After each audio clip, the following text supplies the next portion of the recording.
안녕하세요. 30대 중반의 여성으로 얼마 전 이혼을 했습니다. 결혼한 지 2년밖에 되지 않은 데다가 눈에 넣어도 아프지 않을 딸까지 있는 제가 이혼을 결심하게 된 건 순전히 남편 때문입니다. 저와 남편은 지인의 소개로 만나 1년 조금 넘게 사귀고 결혼했습니다. 화목한 가정에서 자란 평범한 직장인인 남편은 믿음직스러운 사람이었어요. 하지만 말할 때 표현이 서투릅니다. 본인도 그걸 잘 알아서인지 말 조심을 많이 하는 편이에요. 그러다 한 번씩 스스로 제어를 못할 만큼 폭발을 할 때가 있는데 그때 내뱉는 말은 흉기에 가깝습니다. 운이 좋다고 해야 할지 모르겠지만 연애할 때는 이런 모습을 한 번도 본 적이 없다가 결혼식을 하고 나서야 보게 되었습니다. 연애하는 동안 남편은 저에게 크게 바라는 것이 없었습니다. 심지어 제가 혼후관계를 원한다고 했을 때도 별말 없이 제 의견을 따라 주었어요. 특별한 이유가 있던 건 아니고 제가 교회에 다니다 보니 막연히 그렇게 해야 할 것 같았기에 이에 대해 깊이 고민해 본 적도 없습니다. 게다가 남편이 특별히 왜라던가 묻지 않고 저에게 어떤 설명을 요구하지 않았고요. 남편의 이런 태도도 제가 결혼을 결심할 때 크게 작용했습니다. 하지만 남편은 결혼식 후 우리가 첫날 밤을 보내고 나서야 저에게 그동안 엄청나게 스트레스를 받았었다고 털어놓더라고요. 미안하기도 하고 그런데도 고맙기도 하고 그랬습니다. 그런데 결혼하고 얼마 지나지 않아 남편이 저에 대해서 외모를 지적하기 시작했습니다. 근육이 없는 제 몸매와 다리, 털, 팔자, 주름 등이 여성스럽지 못하게 느껴진다면서 저에게 끌리지가 않는다고 하더라고요. 그런 말을 들을 때마다 남편이 잘못하고 있다는 것을 알면서도 동시에 남편이 저를 거부하지는 않을까 걱정이 되었습니다. 무엇보다 남편은 저에게 첫사랑이나 다름없었기 때문에 행여이 결혼이 파국으로 치닫지는 않을까 너무 무서웠습니다. 그래서 남편 눈에 들기 위해서 정말 죽을 힘을 다해서 노력했어요. 살도 빼고 외모도 가꾸고 생활 습관도 고치고 제가 할 수 있는 건 정말 다 했던 것 같습니다. 다행히 남편도 저의 그런 변화를 알아챘고 다시 부부 사이도 원만해졌습니다. 지금 제 사연을 듣고 계시는 분들은 뭐 그렇게까지 해서 사냐, 남편이 그렇게 잘났냐라고 물어보실 수도 있을 것 같아요. 사실 제 남편도 그렇게 환칠한 인물은 아닙니다.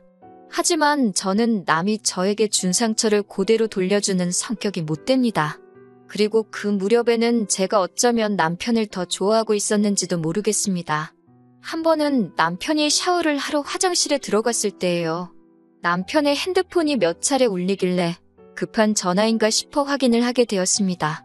남편이나 저나 원래 핸드폰 자금을 해놓지도 않고 딱히 서로 감시하는 것도 아니지만 숨기지도 않습니다. 그런데 이상하게 그날은 한번 확인을 해보고 싶은 기분이 들더라고요. 그렇게 남편의 친구 목록을 훑어보다가 정말 예쁜 여자를 발견했습니다. 다시 보니 저희 결혼식에도 왔던 인형같이 생긴 남편의 대학 동기더라고요. 그러면 안 되는 걸 알면서도 저도 모르게 둘이 무슨 대화를 주고받은 건지 대화창을 확인하게 되었습니다. 내용은 사실 별거 없었습니다.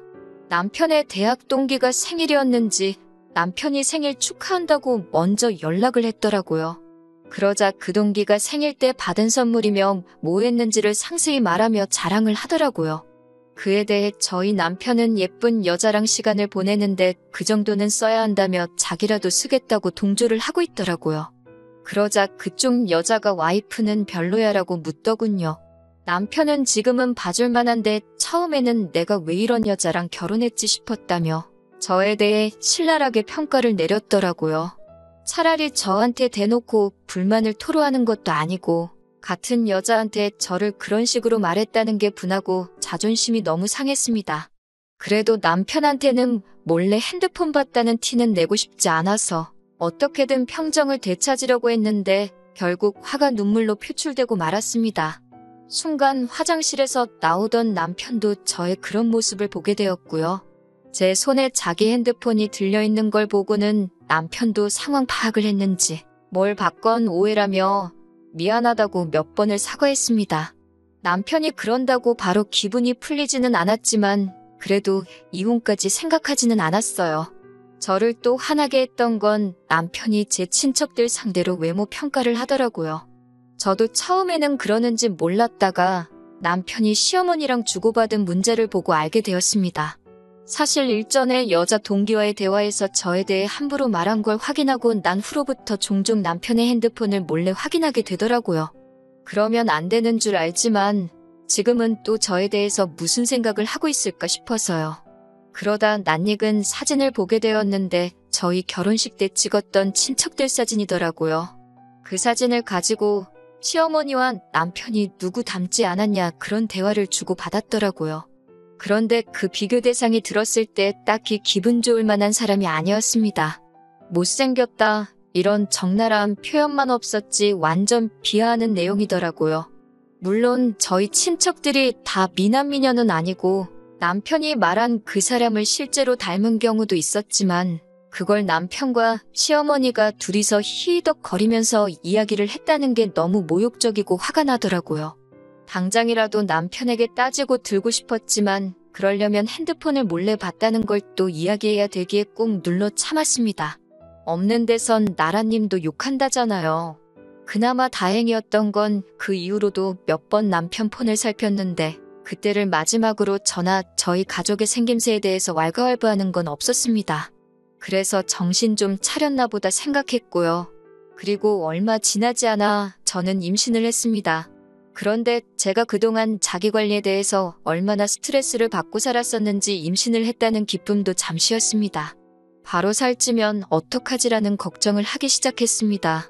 나아가 피부도 망가지고 체형도 망가질 텐데 라는 쓸데없는 걱정들이 줄을 이었습니다. 그도 그럴 것이 남편 회사에 출산 후 복귀한 여직원이 있었는데 아주 퍼질대로 퍼졌더라며 남편이 흉보던 게 생각이 났거든요. 그런 여자를 데리고 사는 남편은 진짜 속이 터질 거라면서요. 저는 결국 임신 기간 내내 정말 식단과 운동까지 뭐 하나 손에서 놓지 못했습니다. 주변 사람들은 저더러 무슨 연예인이냐고 출산하자마자 어디 복귀작 찍으러 가냐며 농담을 했지만 다들 제 속사정을 몰라서 그런 거였지요. 제가 이렇게까지 노력을 하면서 남편을 놓지 않으려고 한 건 사실 친정부모님과 제가 사이가 좋지 않았기 때문입니다. 이혼을 하게 되면 제가 돌아갈 곳이 없었거든요. 친정아버지는 늘 밖으로 도는 분이셨습니다. 여자 문제로 늘 친정어머니를 힘들게 하셨어요. 그럼에도 불구하고 친정아버지가 경제권을 전부 쥐고 계셨기 때문에 친정어머니는 이혼을 꿈도 꾸지 못하셨습니다. 어떻게든 자식 잘 키워보겠다고 화병이 생기도록 참고 사셨습니다. 저도 그런 친정어머니의 희생을 잘 알고 있었기 때문에 늘 감사하는 마음으로 살았고요. 하지만 그나마도 친정어머니의 기대를 한몸에 봤던 언니가 친정부모님 마음에 안 드는 남자와 결혼을 하면서 그 불똥이 저에게 튀었습니다. 친정어머니는 그 이후로 이유가 어찌됐거든 조금이라도 기분이 나쁘면 저에게 화를 내고 상처를 주셨습니다. 심지어 친정아버지가 밖으로 도는 것도 제 탓을 하셨습니다. 제가 한마디라도 덧붙이면 그따위로 생겨먹은 게 문제라며 저를 비난하시는 것도 일쑤였어요. 물론 지금도 친정부모님과 왕래도 하고 그럭저럭 지내고는 있습니다. 하지만 상황이 그렇다 보니 저는 결혼 생활에서 오는 외로움과 남편의 부당한 대우 그 어느 것 하나도 마음 편히 털어놓을 곳이 없었습니다. 당연히 이혼은 차마 생각조차 할 수 없었고요. 그럼에도 불구하고 결국 아이까지 낳은 이 마당에 이혼을 결심하게 된 건 바로 산후조리원에서 남편의 더러운 민낯을 보게 되었기 때문입니다. 건강한 딸을 출산 후 산후조리원에 약 2주간 입원을 하게 되었어요. 그러다 하루는 낮잠을 자다 뭔가 쑥덕이는 소리에 잠에서 깼는데 남편이 누군가랑 통화를 하고 있더라고요. 더 자고 싶은데 귀에 거슬려서 한마디 하려다가 금방 끊겠지 싶어서 그냥 눈을 감고 있었어요. 그런데 오히려 남편의 목소리가 귀에 쏙쏙 들어오더라고요. 남편은 전화 상대에게 지금 산후조리원에서 한 20명 정도를 봤는데 봐줄 만한 여자는 한둘밖에 없더라며 낄낄거리고 있더라고요. 이어서 한다는 말이 우리 집사람도 뭐 똑같지 못 봐줘 얼굴이 완전 썩었어라는 거예요. 저는 충격에 온몸이 부들부들 떨렸습니다. 제가 지금 괜히 이렇게 된 게 아니고 자기 딸 낳느라 고생해서 이런 건데 남한테 저를 그런 식으로 묘사할 거라고는 상상도 못했으니까요. 그때 남편이 전화를 끊으면서 저를 돌아보다 저와 눈이 마주쳤습니다.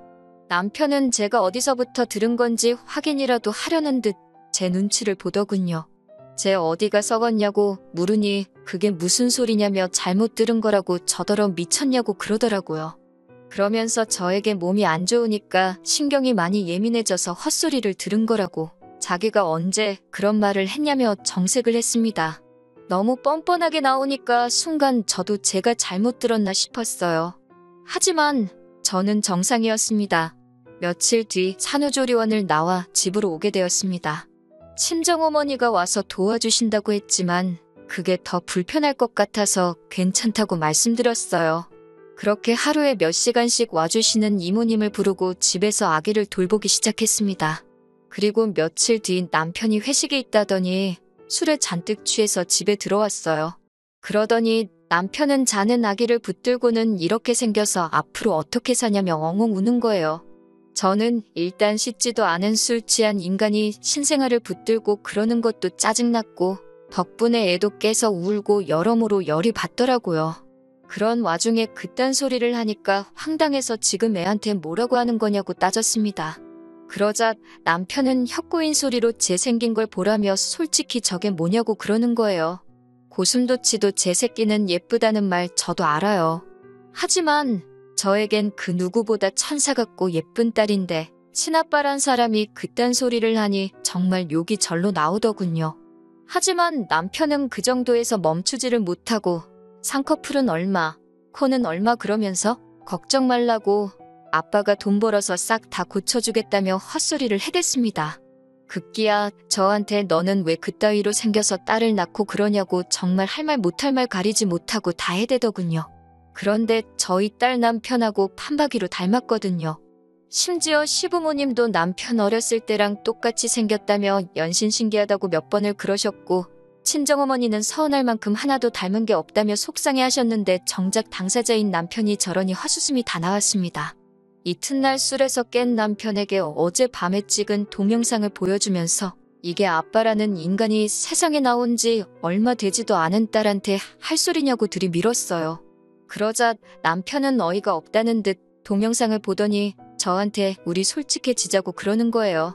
자기는 솔직히 자기 딸이지만 유모차에 태우고 나갈 자신도 없다고 너무 못생겼대요. 딸 얼굴만 보면 가슴이 답답하고 속이 상한다는 거예요.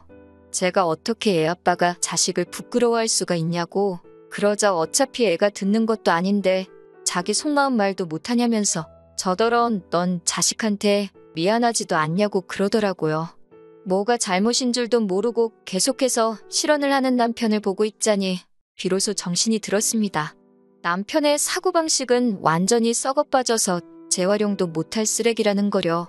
이런 인간 밑에서 내 딸을 크게 했다가는 자존감, 자신감 다 잃고 자랄지도 모른다는 두려움이 들었습니다. 저는 더 이상 이런 인간과 가정을 이룰 수는 없겠다는 확신이 들었기에 그동안 가슴속에 품고 살았던 말을 다 내뱉었습니다. 당신은 뭐 볼거 있는 줄 아냐고. 배만 불뚝 나와서 다리는 새처럼 가는 주제에 누가 누굴 평가하냐고? 그러자 지금 말 다 했냐며 한 대 칠 기세더라고요. 제가 그래 한 대 치라고 합의금이나 받아서 그 돈으로 성형이나 하게라며 막 들이대니 남편이 오히려 주춤하더라고요. 그리고 저는 친정언니에게 전화를 걸었습니다. 그래도 막상 상황이 이렇게 되니 생각나는 건 친정밖에 없더라고요.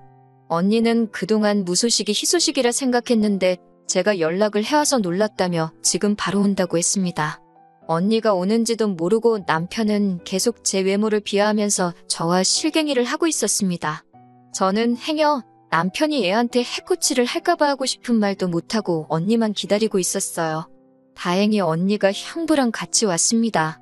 막상 형부를 보자 남편은 쫄았는지 한마디도 못하고 있더라고요. 참고로 저희 형부는 키가 190에 몸도 좋고 왕년에 운동을 하던 사람이거든요.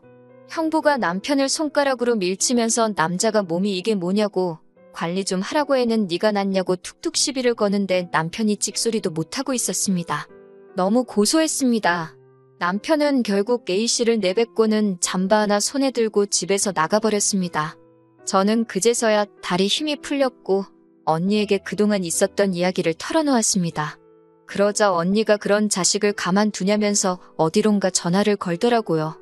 변호사인 지인에게 물어보니 막말도 이혼 사유가 될 수 있다면서 제가 원하면 한번 싸워보자고 했습니다. 그렇게 저는 결국 이혼 소장을 남편에게 보냈고 장장 10개월의 싸움 끝에 제가 이기게 되었습니다. 저는 다달이 받는 양육비 대신 지금 살고 있는 빌라를 달라고 했고 시부모님은 한 달에 한 번씩 손녀를 보여주는 조건으로 빌라를 주신다 하셨습니다. 아들 자식 교육을 똑바로 못 시켜서 미안하다고 사과는 하시더라고요. 그리고 더 어이가 없었던 건 제 남편이 그나마 성형을 한 얼굴이었더군요. 어쩐지 친구도 한 명도 없고 과거 사진도 안 보여주더라니 그제서야 납득이 되었습니다. 차라리 처음부터 남편이 자기가 왜 외모에 집착하는지 저에게 말해주었더라면 저희 관계는 달랐을까요? 이혼 후 저에게는 많은 변화가 있었습니다. 이혼 소송이 시작되면서 저는 정신과 치료를 받았고 그 덕분에 친정어머니와의 관계에도 변화가 생겼습니다. 또 늦게나마 친정어머니도 친정아버지와 이혼을 하셨어요. 그 이후로는 지금은 저와 함께 살고 계십니다. 제가 친정언니가 운영하는 회사로 출근을 하면 손녀를 돌봐주고 계세요. 이렇게 다들 각자의 방법으로 자유를 찾고 치유가 되어가고 있습니다. 시부모님의 말씀에 의하면 남편은 지금 이혼을 후회하고 있다고 하지만 딱히 신뢰는 가지 않습니다. 아마 더 멋져진 제 모습을 보고 후회하는 거겠지요.